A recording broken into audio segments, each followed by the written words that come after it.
В очередной раз я вас приветствую. Сегодня у нас обновление Garden Palace. Давайте посмотрим, что оно из себя представляет. Но, честно говоря, судя по тексту, оно небольшое и немножечко скучное.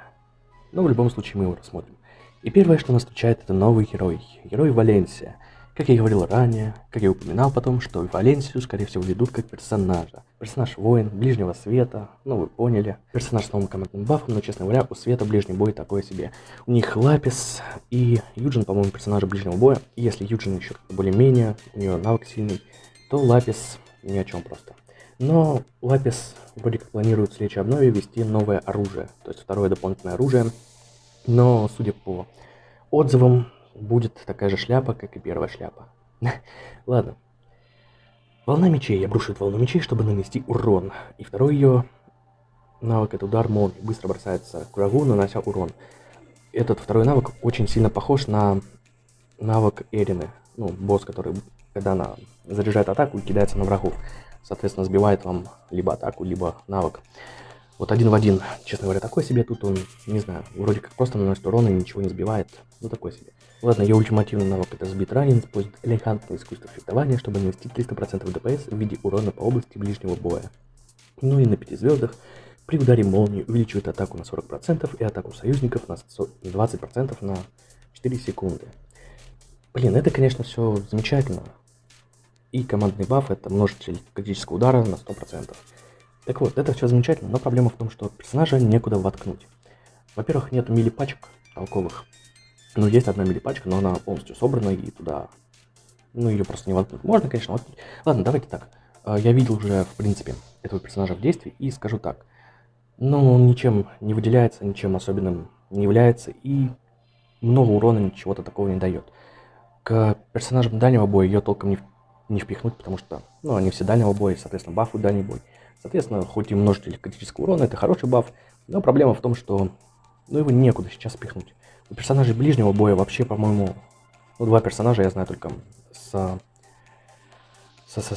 критической атакой, которые могут бафнуть критическую атаку, соответственно, и множитель критического удара будет хорошо, но сами персонажи для рейда или куда-то еще вряд ли подойдут. Ну, некоторые, кстати, на арене встречаются до сих пор. Ханный персонаж. Когда он вышел, бесполезный персонаж был, никуда не встает, никуда не нужен. А сейчас, ну, скажем так, в командных поединках очень часто появляется, да и на самой арене очень часто появляется. Так что, в принципе, персонаж востребован в какой-то мере. Кто там еще? Кто там еще есть? Персонаж воды, Бьянка. Ну, не знаю, такое себе. Ну, замечательно, у нас игра вылетела. Вот это вот неожиданно. Возвращаясь к Валенсии, сам по себе персонаж также неудобен в плане автоатак. Допустим, босс постоянно меняет положение, да и не только босс, вообще, в принципе, враги меняют положение, а у Валенсии автоатаки идут как, ну, по типу Лапис. У кого есть Лапис, в принципе, меня понимают, как у нее атаки идут. Они в одном направлении до тех пор, пока вы не измените направление. Ну, такое себе, честно говоря, не знаю. Вот не знаю, персонаж не знаю. Вот серьезно, вряд ли он куда-то встанет, кроме рейда. Поэтому черт его знает. Посмотрим, как будет дальше. Так, остальные персонажи этого призыва — это Android МК-9. В принципе, хороший персонаж, но в последнее время я ее вообще нигде не вижу. Но персонаж хороший, до сих пор сильный. В Колизее можно воткнуть, в рейде, опять же, опять актуален. Да и в ряде других активностей тоже его можно использовать. Поэтому, если есть желание, возможности, тащить его, не думайте особо. Также персонажи у нас Элеонора, богиня. Прекрасный саппорт, хил плюс усиление света. Замечательный персонаж, но проблема в том, что узкой направленности. Но с другой стороны, опять же, актуален даже по сей день. Хотя, когда он выходил, все говорили: о, нет, персонаж херня будет.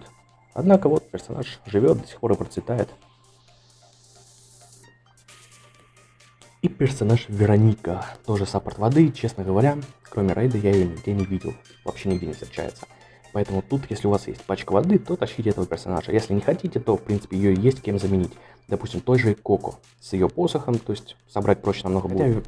Хотя у Вероники есть интересный навык, ну, вторая атака, которая усиливает ваших союзников, то есть дает им, где тут информация о герое, в классе. Вот, благословение избранного увеличивает множитель критического удара ближайших союзников на 100% в течение 4 секунд. Это прекрасный баф, но проблема в том, что, допустим, во время рейда, либо еще где-то, персонажи все разбегаются по карте, и вам, ну, если вы, допустим, за Веронику играете, как главный мейн, то вам нужно следовать за другими персонажами, чтобы постоянно вешать на них этот баф, чтобы постоянно на них был крит. В противном случае она просто этот навык, ну, если, допустим, вы не играете, и она просто бегает за вами как шестерочка, то она будет его юзать, ну, около каких-нибудь союзников, но не факт, что это будут нужные союзники. Поэтому саппорт хороший, но, не знаю, не особо сильно востребованный. Поэтому, если у вас есть пачка воды, то тащите. Если нет, то ничего страшного. Но в любом случае, персонаж в какой-то степени хороший. Также примечание от разработчика касается запуска персонажа Валенсия. В этом обновлении мы предоставим нашим стражникам героя воина легкого типа капитан элитной королевской гвардии Валенсия. Планируется, что капитан элитной королевской гвардии станет героем, который может составлять различные комбинации, такие как эффект шанса критического удара с новым партийным эффектом множитель критического удара. Мы также готовимся к дополнительному обновлению для героев легкого типа, которые скоро появятся. В связи с этим мы с нетерпением ожидаем улучшения общего использования героев легкого типа, включая рейд Хильти. Ну, посмотрим на самом деле, но судя по следующей обнове, у них это будет весьма неудачная попытка. Может быть, конечно, дальше они будут развивать, ну, допустим, с той же Рей, с барашка Рей и с Цинцилой, или как этот персонаж, короче. Скажем так, ряд персонажей ближнего боя им все-таки удалось реализовать, и они сейчас весьма актуальны, и довольно сильная команда вышла. Поэтому, в принципе, может быть, через 2, 3, 4, 8 обновлений они смогут как-нибудь вписать так, что Валенсия сможет ожить и приносить пользу нашей команде. Ладно, дальше. Добавление голоса и его улучшение. Добавлен японский голос для героя АА-72. Он будет отображаться только в том случае, если настройка, ну ладно. И Мисс Хром. Английские голосы добавили, тоже будет отображаться, если вы поставите в настройках. Также добавили японскую Также добавили японскую иллюстрацию для персонажа АА-72. Слушайте, а можно в книге посмотреть? Ну, просто ради интереса. Я просто знаю, что можно там в героях посмотреть, но вот в книге. В книге интересно. Давайте, где ты? Ноксия, не то, Сохи. Ты где? Вот она. Режим просмотра. Нет, к сожалению, тут нельзя это посмотреть, отгружать файлы я не хочу, поэтому, ну, у кого есть этот персонаж, можете глянуть, какой арт ей влепили. Ну, по сути, должен быть красивый.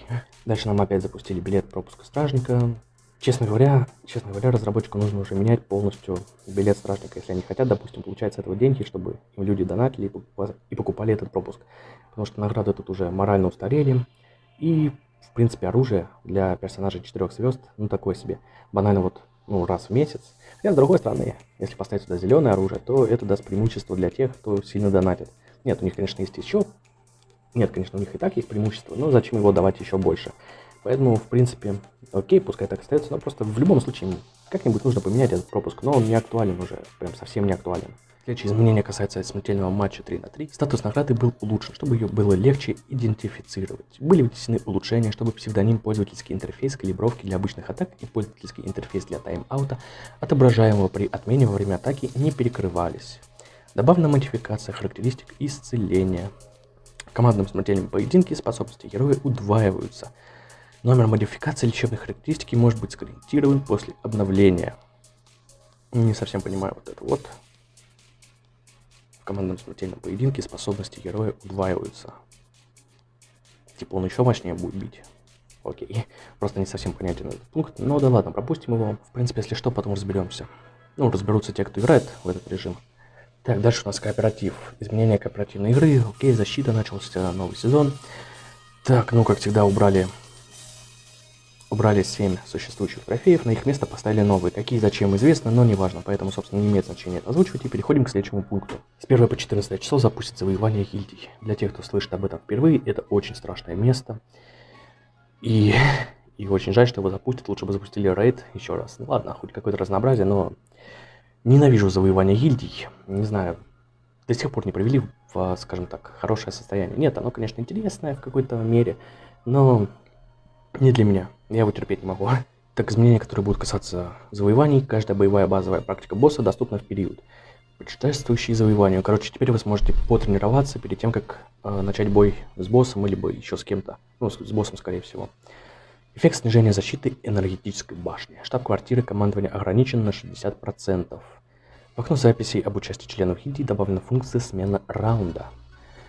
Также добавление новых элементов поля. Добавлен объект, который может перемещаться в определенное место. Не очень приятно, потому что и так очень мало ходов для того, чтобы дойти до конца. А тут еще какой-то объект, который будет перемещаться в разные места. Если вы захватили узел, где находится этот объект, вы сможете перейти к узлу, к которому нельзя подойти обычным способом. Окей. Посмотрим, но пока что это выглядит так себе. Следующее изменение — это улучшение фермы. Что у нас добавлено? Улучшен пользовательский интерфейс магазина каравана, чтобы иметь возможность проверять принадлежащие драгоценные камни и золото.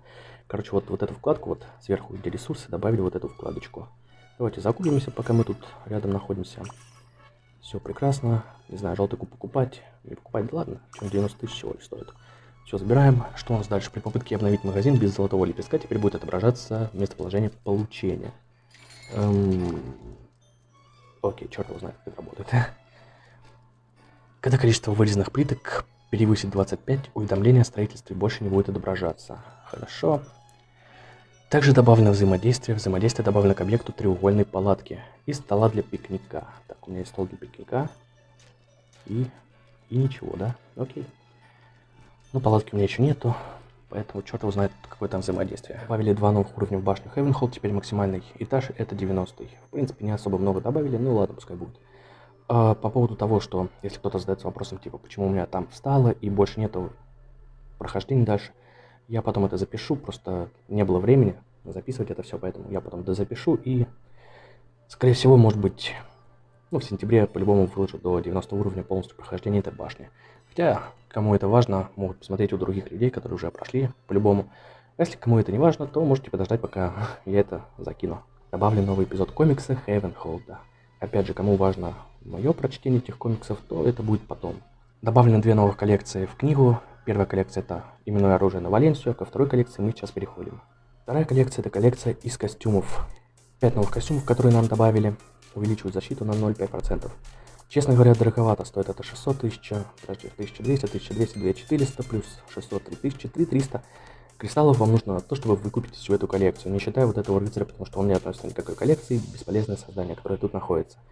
Костюмчик Элеоноры Алоха, довольно, кстати, приятный костюмчик, костюм Нокси, но у тех, у кого есть легендарный костюм или как он, супер костюм, я думаю, этот костюм к черту не нужен. Костюм на орку, пляжная, водная бомба орка. В принципе, кстати, неплохо выглядит и довольно интересно выглядит. Красивенький, скажем так. Потом для МК-99. Честно говоря, вот не понимаю разработчиков, которые добавляют вот эти летающие херни рядом с персонажем. Блин, что вот у Элеоноры, как ее зовут-то? У Габриэли 2 ангела летают рядышком, блин, раздражает. И последний костюм, супер костюм этого добавили, как вот деда, блин, как его зовут-то? К черту, короче, имя. Камаэль. Тоже добавили персонаж, блин, костюм классный, но вот эти 2 херни, которые рядом с ним летают, просто портят весь абсолютно вид этого костюма, и я разочарован, прям чертовски разочарован. И Мариана в купальнике, но, честно говоря, с ее ростом, с ее моделькой, не особо видно, в чем она там. Костюм экипировки, опять же, но они все без коллекции, поэтому тут покупайте на свое усмотрение. Честно говоря, я советую покупать только самые дешманские костюмы, костюмы, предметы экипировки для оружия, потому что книгу заполнить можно, в принципе, но пока коллекции нету. Не знаю, покупайте самый дешман. А также добавили новый супер костюм на персонажа Ханна. Пляжный костюмчик, давайте его возьмем. И в конце ролика мы посмотрим, как он выглядит. И давайте, у нас еще есть 300 кубков, я не знаю, взять на Канну костюм, черный тигр, херня какая-то. И на Лупину. Кстати, у Лупины, опять же, у Лупины такая же проблема, вот 2 фамильяра рядом бегают. Раздражает ужасно. Ладно, возьмем ее, хотя бы он более-менее выглядит. В принципе, больше тут ничего нету, ну, в магазин Мили добавили Валенсию. Но, как я и говорил, персонажей смысла нет покупать, только если оружие. Хотя, с другой стороны, если у вас есть оружие, то можно и докупить персонажа. Но это так, в крайнем случае, прям совсем крайнем случае. И, в принципе, на этом обновление заканчивается. У нас остается только исправление и улучшение ошибок. Первое, при использовании эксклюзивного оружия героя Мисс Хром, Черная Мамба, а также слота для оружия и ее вспомогательного оружия, эффект эксклюзивного оружия настраивается так, чтобы он не перекрывался. При попадании опции оружия урон ДПС увеличивается со 100% до 200%. Я поздравляю тем, кому упала Мисс Хром, я потратил на нее 46 тысяч кристаллов, и мне не выпало ни одной белой коробки. Я чертовски разочарован в этом. Это впервые такая херня, блядь, и у меня нет культурных слов, чтобы выразить мое негодование по этому поводу. Поэтому для тех, кому она упала, а также ее оружие, кому упало, я вас поздравляю, вы счастливчики. Исправлена ошибка, из-за которой навык подручного оружия не сбрасывался, когда Мисс Хром была возрождена в бета-версии Deathmatch. Исправлена проблема, из-за которой новая специальная способность будущего рыцаря пробуждения не применялось обычно после оснащения двуручным мечом и луком.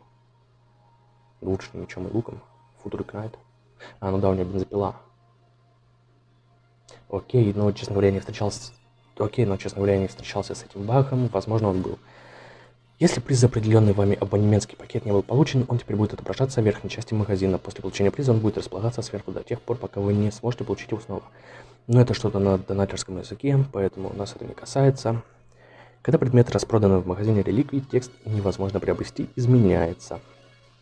Исправлена проблема с пользовательским интерфейсом World Pass Effect на экране приключений. Это вот тут вот, да? Мировой пропуск. Окей, может быть была проблема, может быть нет. И последняя исправленная ошибка, из-за которой при игре в зеркальном и ресурсных подземельях вручную неправильно отображалось полученное золото и опыт. Возможно, да, действительно это была ошибка, я туда не заходил уже очень долгое время. Ладно, как я и сказал, мы в конце посмотрим на костюм героя Ханны, поэтому идем, собственно, и глянем, что же там изменилось. И вот этого костюма. Так, навык. Лагануло, спасибо. Прям не вовремя. Окей. Столько времени прошло, а в гильдии до сих пор так и не сделали, чтобы можно было менять строй прямо вот отсюда. То есть не нужно было выходить в главное меню, переключаться, выбирать героя.